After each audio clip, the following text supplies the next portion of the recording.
Azerbaijan, तुर्की और पाकिस्तान की खतरनाक तिकड़ी के शिकार आर्मीनिया ने पहले भारत से पिनाक रॉकेट सिस्टम को खरीदा और अब पिनाक सिस्टम के बाद भारत से एंटी ड्रोन सिस्टम खरीद रहा है।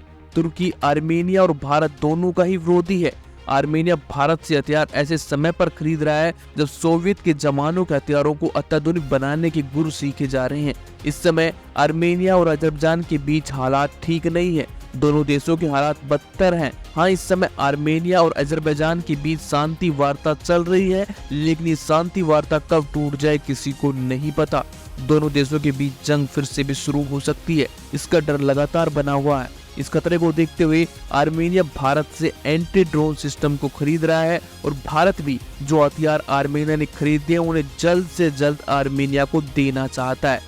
यूरो एशिया टाइम्स की एक रिपोर्ट के मुताबिक आर्मेनिया ने भारत में विकसित की गई जैन एंटी ड्रोन को खरीदने का समझौता किया है। भारत ने भी जैन एंटी ड्रोन 2021 में खरीदा था। भारतीय सेना ने 2.27 अरब रुपए में 20 यूनिट एंटी ड्रोन सिस्टम की खरीदी थी। भारतीय वायुसेना को मार्च में 2024 में इन सभी ड्रोनों की आपूर्ति शुरू हो जाएगी। आर्मेनिया ने हैदराबाद की कंपनी जैन टेक्नोलॉजी को 340 करोड़ का ठेका दिया है, जिसमें ट्रेनिंग और एंटी ड्रोन सिस्टम शामिल है। आर्मेनिया को तुर्की के ड्रोन का खतरा है, इसलिए जैन का एंटी ड्रोन आर्मेनिया भारत से खरीद रहा है। तुर्की ने भारत को बायरकटार TB2 ड्रोन सिस्टम नहीं दिया था। ये TB2 एंटी ड्रोन सिस्टम रूस यूक्रेन युद्ध में बड़ा कारगर साबित रहा है, इसलिए भारत ने TB2 की डील करने की कोशिश की, लेकिन तुर्की ने मना कर दिया। लेकिन मजे की बात देखिए, तुर्की ने Bayraktar TB2 drone system Pakistan को दे दिया पर भारत को नहीं दिया,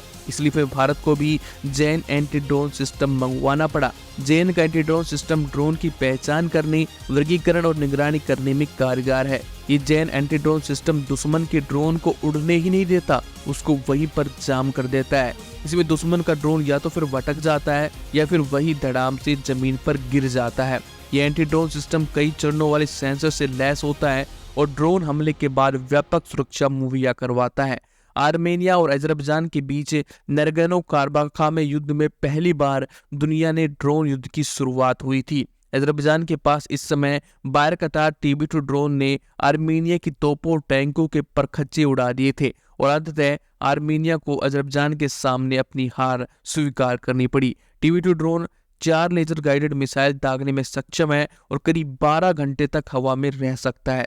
ये TB2 ड्रोन 900 किलोमीटर तक हमला करने में भी सक्षम है, लेकिन भारत भी जैन एंटी ड्रोन सिस्टम खरीद रहा है और ये ड्रोन भी काफी कारगर है। दोस्तों, आपको क्या लगता है, आर्मेनिया और अजरबैजान के बीच शांति वार्ता टूटेगी या फिर नहीं? और तुर्की ने भारत के साथ जो किया वो सही था या फिर गलत? कमेंट बॉक्स में जरूर बताइएगा और वीडियो अच्छी लगी हो तो लाइक शेयर जरूर कर देना गाइज।